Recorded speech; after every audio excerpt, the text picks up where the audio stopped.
Hello, welcome to Video Mania 2. I'm the man behind the counter, Duncan, and today we're going to talk about some brand new 4Ks from Shout Factory. It is Sleepaway Camp 2 and Sleepaway Camp 3. I pre-ordered these about 5 weeks ago, and Shout Factory, which they do a lot of times when you order early from them, they send them to you early, and this was no exception.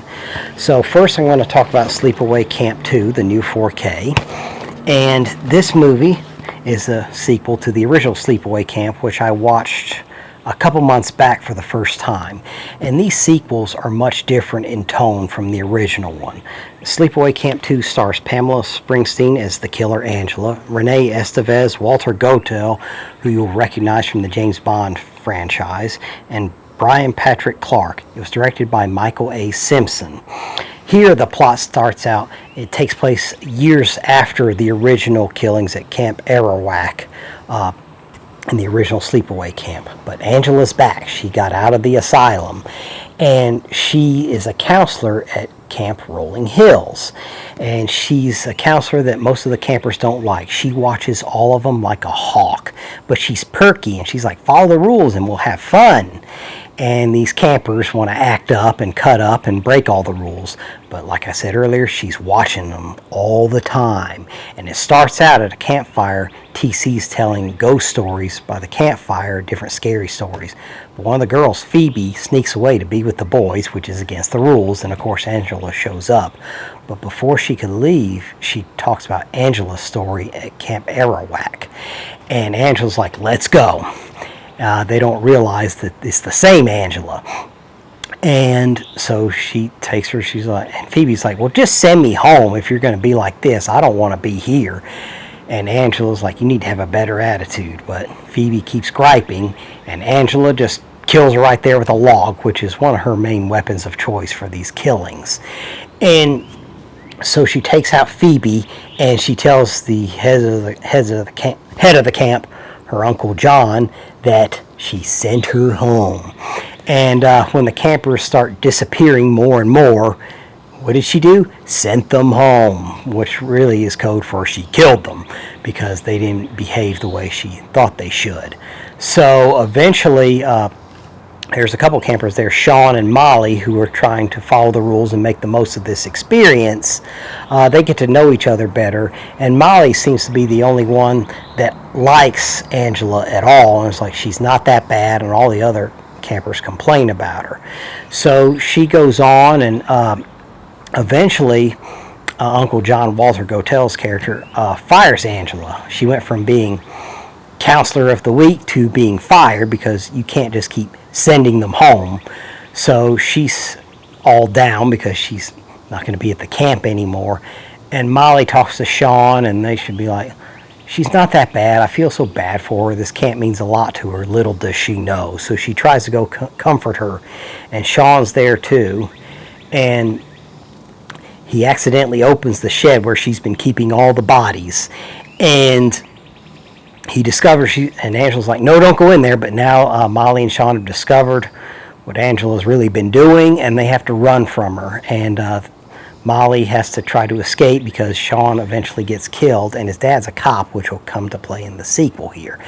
And so there's some pretty good kills in here and some good gore and stuff you expect from an 80s slasher.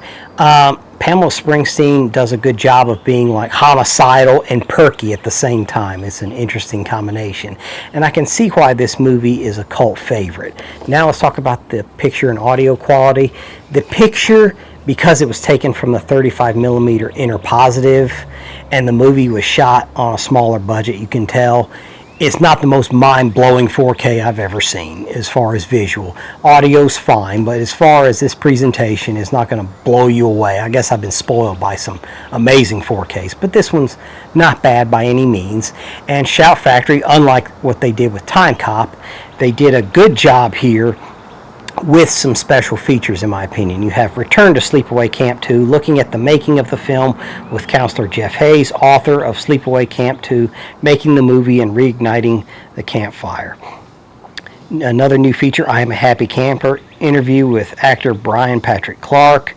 Another new feature, Camp Carnage, inside the makeup effects, interview with screenwriter Fritz Gordon, and audio commentary with Michael A. Simpson. There's commentary with actress Amy Fields and director of photography Brian Mills. And there's even a short film of Whatever Happened to Molly. So pretty good packaging here. You could pay extra and get some new artwork, but I liked this artwork because you'll see Freddy's Claw and Jason's mask in here. Angela, there's a scene where some of the kids are dressing up as Freddy and Jason, and she disguises herself. She's ahead of them, and she disguises herself as Leatherface and takes them out. So it's a pretty cool riff on the 80s slasher thing. So it was pretty cool. But this movie is definitely more different, like I said, from the original in tone. It's more comedic and campy, but still a fun slasher to watch on a summer night, but it wouldn't be my go-to. There's other slashers I enjoy more, but this is a pretty good pickup for a blind buy for me, and I will revisit it from time to time. Now let's talk about Sleepaway Camp 3. I'll be out front with you, I enjoyed this one more. Most people probably wouldn't feel that way, but I like this one more. And Sleepaway Camp 3, Michael A. Simpson returns to direct again, and this was, I could kind of tell, they were shot back to back, like I think it was 4 days later after they wrapped Sleepaway Camp 2, they jumped into the third one. Pamela Springsteen here returns as Angela. It also stars Tracy Griffith and Michael J. Pollard. And this one, it starts out with a great metal song again. I really like the soundtrack to these two movies. But here, Angela, she's back now, and she disguises herself as a girl named Maria they start the movie out with her getting ready to go to camp. Now it's Camp New Horizons, not Camp Rolling Hills. They changed the name, but it's the same place.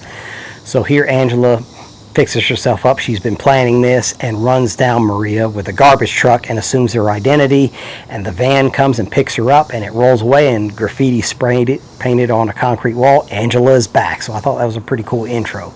And here the setup is the Camp New Horizons is going to mix up campers from privileged backgrounds and ones from underprivileged backgrounds, some who are not as well-to-do, and try to mix them together, and they're going to share and learn about each other and do different activities and just have fun. And that's what Angela initially wants to do, but these people start acting up in ways she doesn't approve of, and she starts taking them out one by one, and she's like, oh, I was supposed to switch groups with so-and-so, and then they would do it. And Angela here starts taking them out in pretty cool ways. But an interesting thing I learned on this documentary was that the MPAA, who does the ratings for these movies, had different members than when they submitted the second one. So the second one had more gore. This one, they shot the gore, but the MPAA wouldn't give it an R rating if they left it in there. So the kills here, a lot of them are cut away. There's some pretty innovative kills, but you don't get to see them all, so it's kind of like the old way horror was done, where they kind of leave it to your imagination. Here it was done unintentionally, because 80s slashers, they usually present it to you, but that's why they didn't in this one. I noticed that when I was watching, like, why isn't there gore? And then I watched the documentary, and it explained why. And Pamela Springsteen does the same job she did in the first one, as far as kind of being perky and excited to do these activities, and then when people don't behave like she thinks they should, she kills them with logs or firecrackers or anything else that she can get her hands on. And it's pretty interesting here, but Sean's father, who was a cop, is one of the counselors there to take him on some activities, and he talks about what happened to Sean, and they're like, what would you do if you ever found Angela? And he's like, I'd kill her. And he eventually does discover that Maria, the identity she's assuming, is Angela, but it's a little too late. And so Angela here starts offing them one by one, and she gives her reasons, but there's a couple people. One of the cool kills, though, that they had to cut was this rich girl, Cindy, who was openly racist, just said some awful things, and she's killed on a flagpole in an innovative way. That was one of the cool kills I wanted to bring up. And then there's another guy that wants to get to know Angela better, which was a big mistake. She ties him up to a tree and then uses a Jeep to kill him. So there's some pretty interesting scenarios that played out. So now Angela, as she narrows it down, like I said, she gets to the final game, and she reveals who she is, and she tells what's remaining of the campers, and Marcia and Tony are among them. They get to know each other. They're from the different sides of the street, but they get to know each other some and are participating. So Angela wants to spare them, but whatever's left of them, they get them together, and she's like, you get to choose 3 doors, and you get to play the game I set up, and if you play it right, I'll let you live. But if you don't follow the rules, I'll kill all of you. So that's what happens here. And there's a pretty cool climax here. And I think one of the reasons I like the third one more is Angela here faces more adversity, and people catch on to her, and she's doesn't have as easy of a time. So that's one of the things I liked about it more. And it takes place in the autumn, not the summer. So maybe that setting helped a little bit. But it was a pretty fun time. So, and the soundtrack to both of these are really good. So I enjoyed the metal song that kicked these things off. But this one I could definitely revisit around Halloween time for sure. Now the restoration was done on the 35 millimeter inner positive.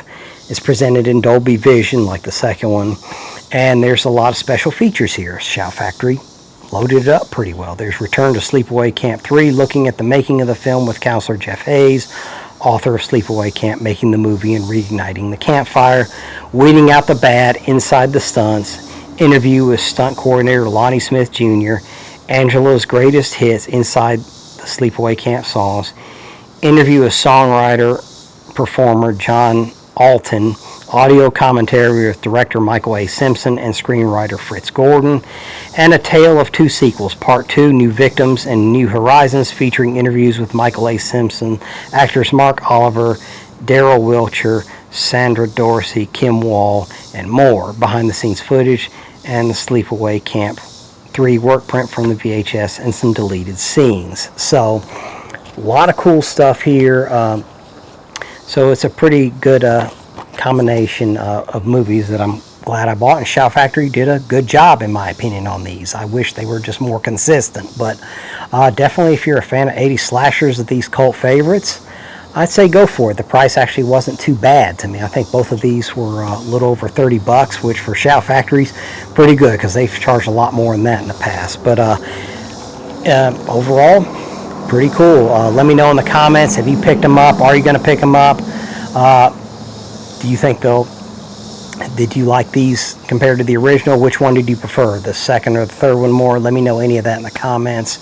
And thanks for tuning in. Don't forget to like and subscribe, and take care till next time.